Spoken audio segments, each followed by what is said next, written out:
In the first part of the discussion, they are talking about the course VJ will study. First, you have some time to look at questions 1 to 7.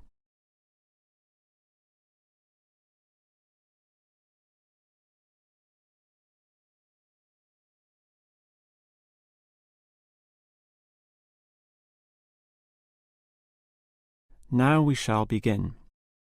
You should answer the questions as you listen, because you will not hear the recording a second time. Now listen carefully and answer questions 1 to 7. Hello. May I help you? Hello. Is this the right place for me to register to study foreign languages? Yes, it is. May I have your name, please? Vijay. My family name is Paresh. Vijay Paresh. Okay. Do you have a telephone number? Yeah. 909-2467. Thank you. Now, which language would you like to learn? We offer French, Italian, Cantonese, Mandarin, Spanish, Portuguese. I'd like to learn Spanish, please. Okay. Our classes are conducted in lots of different places. We have classrooms in the city and here in this building. What's this building called? This is Building A. I work near here, so it'd be best to study in Building A. What time do you want to come to lessons? They go on for 3 hours and they start at 10 a.m., 4 p.m., and 6 p.m. I wish I could come to the daytime lessons, but I can't. So 6 p.m, please. That's our most popular time, of course. Have you ever studied Spanish before? No, I haven't. We describe our classes by level and number. Your class is called Elementary 1. Okay. When will classes start? Elementary 1 begins, just a minute. It begins on August 10. Great. Now what else do I have to do? Before you hear the rest of the conversation, you have some time to look at questions 8 to 10.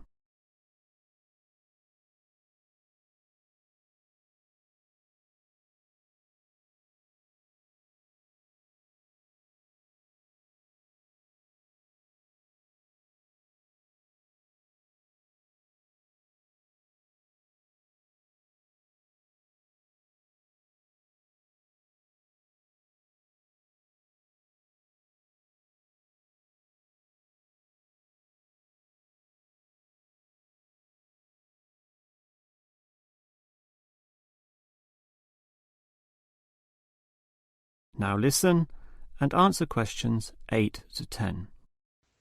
I'm sorry, Vijay. What were you saying? I wanted to know what else I had to do. Oh, of course. Please go to the building on the other side of Smith Street. I want you to go to the reception area first. It's just inside the door on the left as you enter from Smith Street. Give them this form. Okay.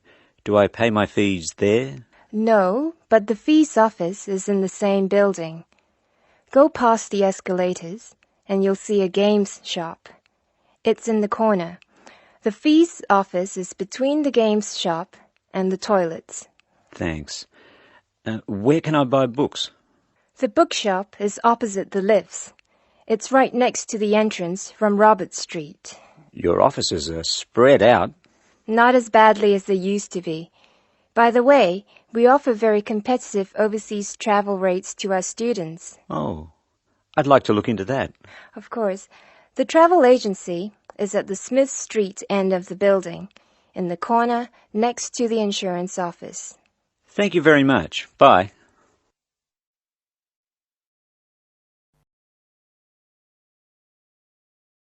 That is the end of part 1. You now have half a minute to check your answers.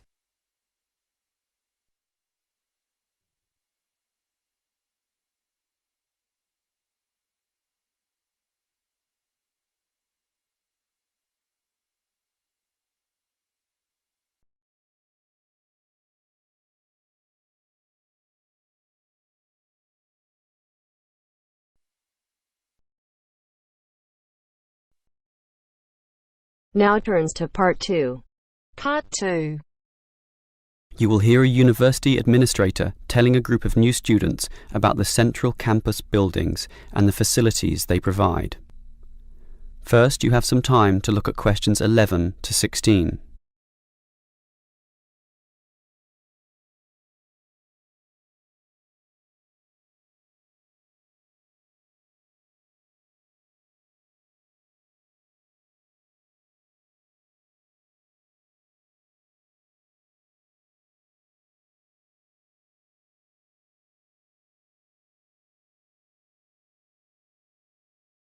Now listen carefully and answer questions 11 to 16.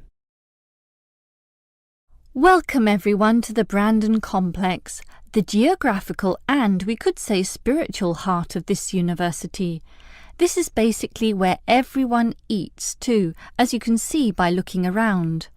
There are many different cuisines here, Chinese, Indian and Middle Eastern, plus the usual fare of a local type, all in that corner over there. We have many shops here too, but the biggest is Wilson's, right there, providing clothing and hardware. That's next to all the restaurants. Now, on the opposite side of Wilson's we have 3 shops. The one in the corner there, closest to the restaurants, is for DVDs. Yes, the DVDs are cheap and affordable, and you can also rent DVD players as well. Moving on. In the corner directly opposite Wilson's is the Student Union office. Incidentally, you are all encouraged to join the Student Union, as a Student Union card gives you many benefits, including discounts on basically everything you can buy here at the Brandon Complex. Outside this complex, on the other side of the road, you can just see it from here in fact, is a building that we call by the rather unusual name, the H Building. Next to this, on the other side of some trees along the main road, is the Engineering Institute, but that doesn't have anything to do with the Brandon Complex. One last thing is that just outside this door, near us here, you can see a grassy oval patch. Well, that's the playing field for what we simply call the fitness room, which is alongside. So you can put on some calories here at the restaurants and then burn them off at the fitness room afterwards. Oh, I forgot to mention this shop right here, in the middle, beside the Student Union. It's the bookshop. And as you can see, it's always busy, always popular. You can buy newspapers, magazines and stationery there, plus a few clothing items as well, just as you can at Wilson's. Why don't you go and take a look right now? Before you hear the rest of the talk, you have some time to look at questions 17 to 20.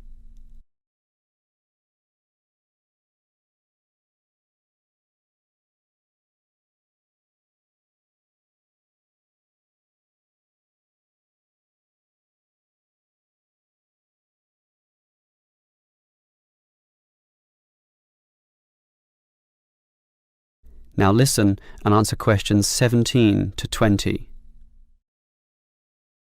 Now, I'd like to tell you a bit more about one of the buildings here, namely the H Building. Despite its bland name, you might be interested in what goes on there. It is our main recreational centre, with halls, offices and space available for a variety of activities, mostly for those who want to get fit. For example, if you're interested in yoga, you're in luck, since 4 days a week there are free yoga classes. They have several levels, so if you're a beginner, you'd have to start with that. You can check the schedules on the wall there. Yoga used to be at night, but now it's in the mornings, but not on Wednesdays. Along those same lines, there's aerobic dancing in the afternoon. This shares the same room as the badminton games, which are on Mondays, Wednesdays and Fridays. The aerobics are on the alternate days, Tuesdays and Thursdays, and it's not restricted at all. Everyone is welcome to join, although the instructor may divide you up, of course, according to ability. And, just to show how diverse the H Building is, there's even some spiritual solace available there, inside the multi-denominational prayer centre. with individual booths and a variety of holy scriptures and texts available to read from all the major religions of the world. That's open all day over the weekend, but not at night time when the rooms are for private booking. Finally, for those of you of a cerebral nature, the University Chess Club operates at night. That's open from 8 p.m. every, is it Wednesday or Monday? No, sorry, Friday. And I think it closes at about 11:30 p.m. So, there's something for everyone in the H building.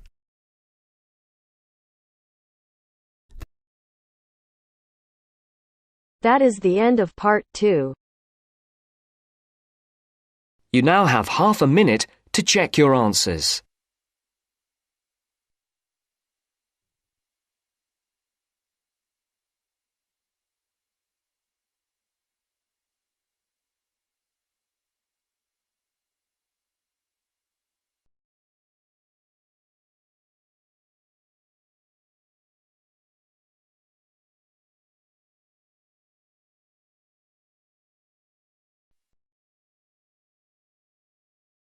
Now turns to part 3.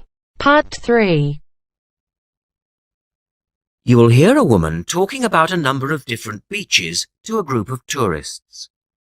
First, you have some time to look at questions 21 to 25.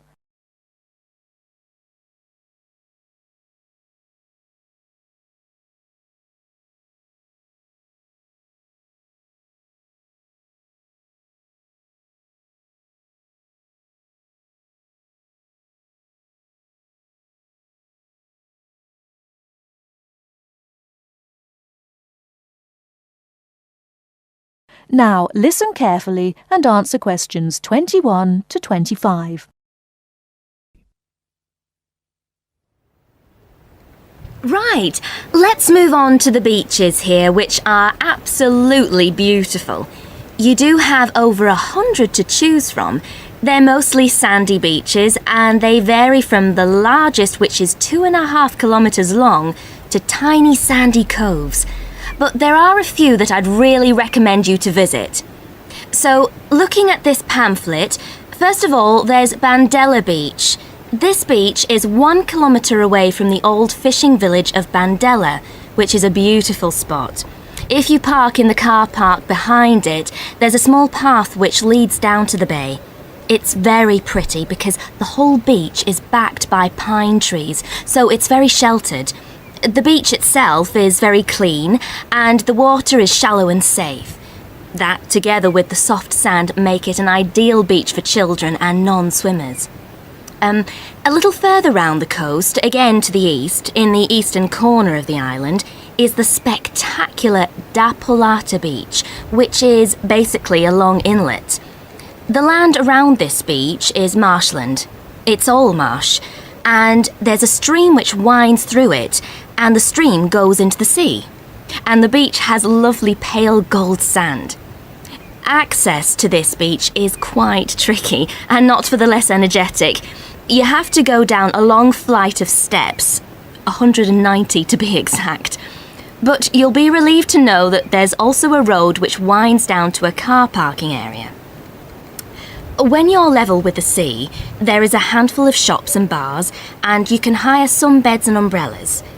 Continuing round the island, just past the tip of Calne, is the next beach I'd suggest you visit, and this is San Get. Why? Because there isn't a beach longer than this on the island.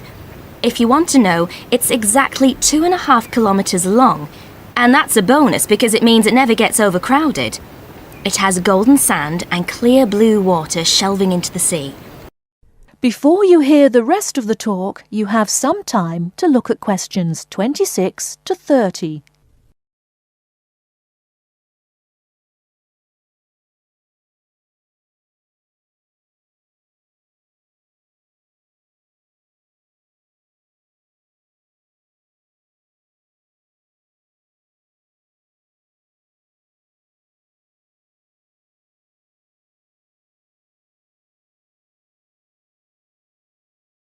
Now listen and answer questions 26 to 30. It has golden sand and clear blue water shelving into the sea.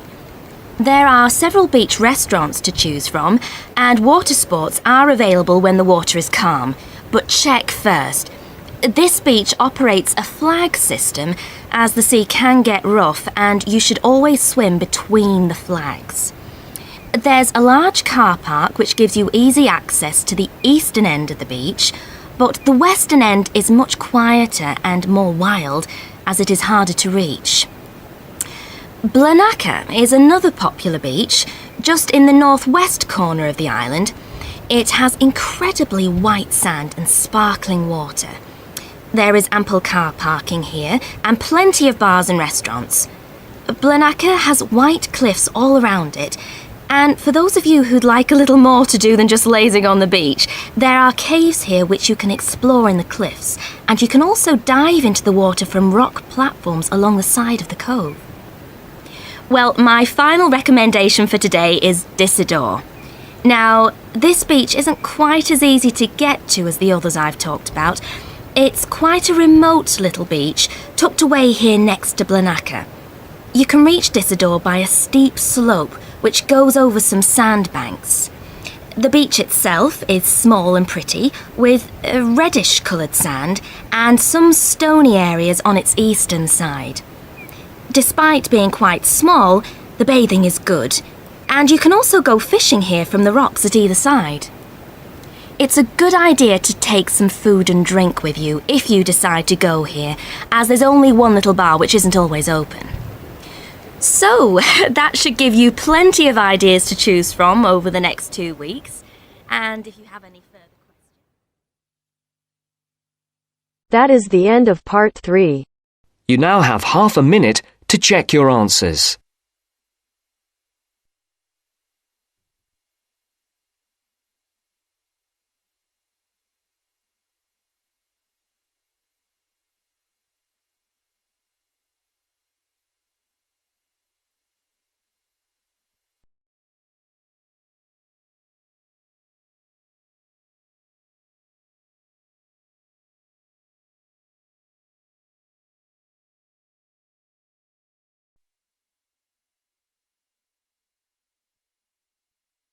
Part 4.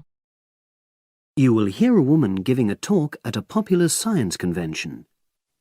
She is describing research into artificial gills designed to enable humans to breathe underwater.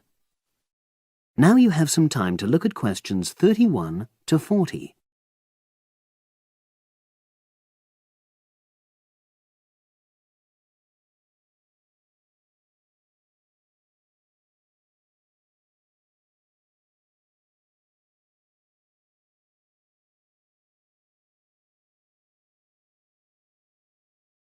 Now listen and answer questions 31 to 40.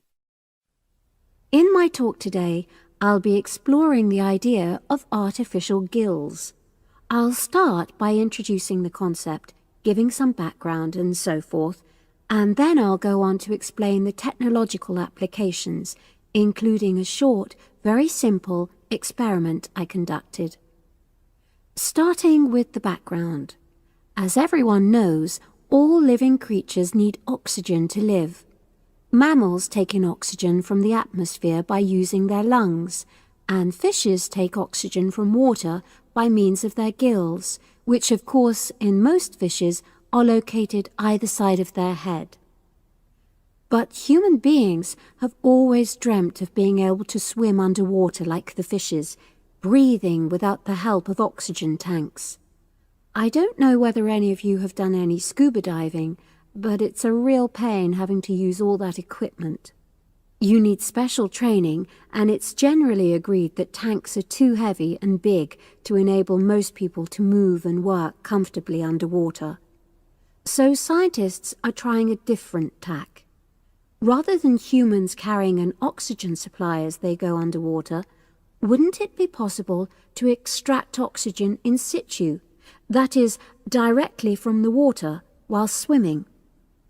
In the 1960s, the famous underwater explorer Jacques Cousteau, for example, predicted that one day surgery could be used to equip humans with gills. He believed our lungs could be bypassed and we would learn to live underwater just as naturally as we live on land. But of course, most of us would prefer not to go to such extremes. I've been looking at some fairly simple technologies developed to extract oxygen from water, ways to produce a simple, practical artificial gill enabling humans to live and breathe in water without harm. Now, how scientists and inventors went about this was to look at the way different animals handled this. Fairly obviously, they looked at the way fishes breathe, but also how they move down and float up to the surface using inflatable sacs called swim bladders. Scientists also looked at animals without gills, which use bubbles of air underwater, notably beetles. These insects contrive to stay underwater for long periods by breathing from this bubble, which they hold under their wing cases.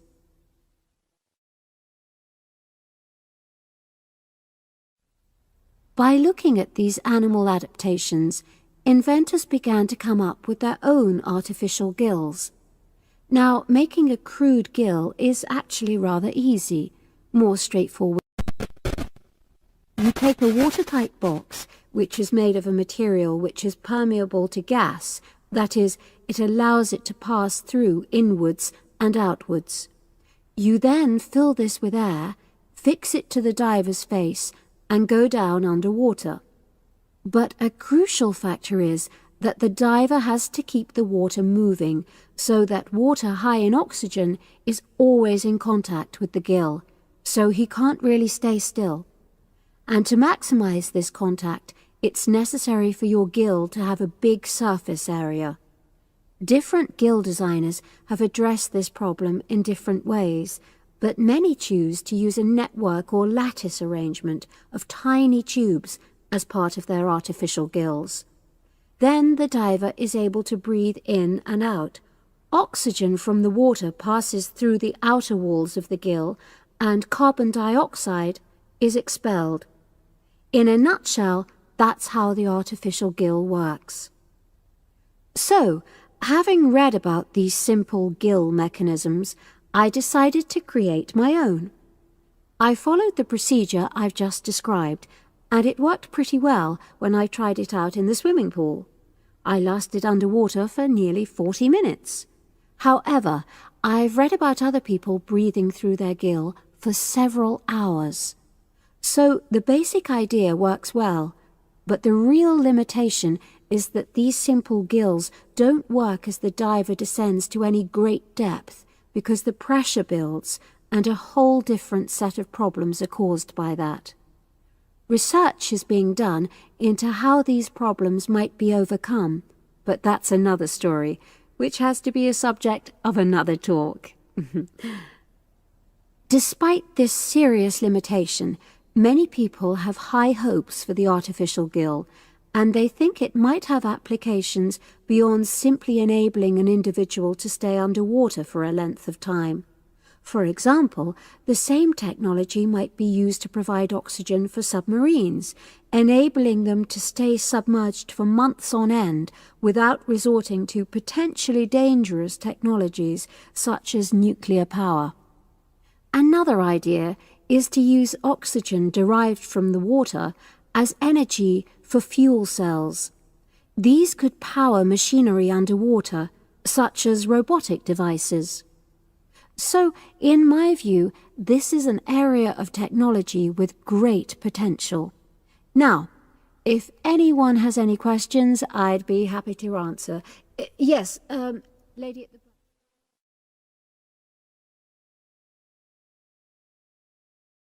That is the end of part 4.